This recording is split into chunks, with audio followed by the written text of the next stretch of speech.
critical milestones during the Clinton and Russian investigations. But why aren't Democrats demanding answers from the FBI?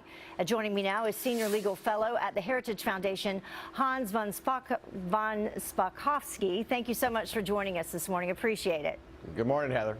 So this is really unreal. Let's take a look just quickly at some of the revelations just involving Peter Strzok at this point. He oversaw and participated in questioning of General Michael Flynn in January. He led the Bureau's criminal investigation of Clinton as the Deputy Director of Counterintelligence and then changed Comey's draft language on Hillary, her private email server from grossly negligent to extremely careless. And those are just some of the things that he's tied to at this point. So how can we trust the FBI when something like this is going on? I don't know. This raises real questions about the objectivity and partisanship of the FBI. Because, look, here's a key thing. He was the FBI agent who interviewed Michael Flynn. It was his recounting of that the charges against Flynn were based on, of lying to an FBI agent. But remember, this is also the same FBI agent who interviewed Cheryl Mills and Huma Abedin, two of the chief aides to Hillary Clinton.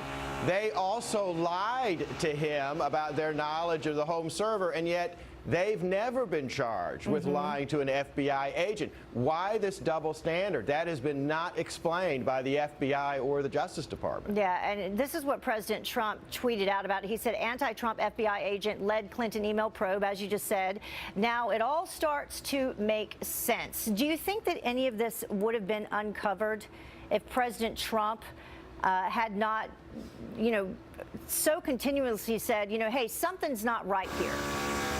No, I don't think it would have been. And also, apparently, Bob Mueller has been stonewalling the House Intelligence Committee for months about this. The only reason they finally admitted it was because of an Inspector General investigation report. So that brings up a whole nother issue of why has Bob Mueller been covering this up? Right, and the people that he's appointed to help him with the investigation into Russian collusion, the majority of them are Democratic donors, so it just continues. And then just yesterday we find out about this Andrew Weissman, who is one of the top, prosecutors for Mueller? Yeah, he's the #2 guy, and he sent internal emails supporting Sally Yates when she was the holdover running the Justice Department, an Obama holdover, when she refused to defend Trump's travel order. She basically violated her professional duties, and yet Andrew Weissman is saying, oh, that was a great thing to do. That was completely wrong. Yeah, so Hans, how do you fix it?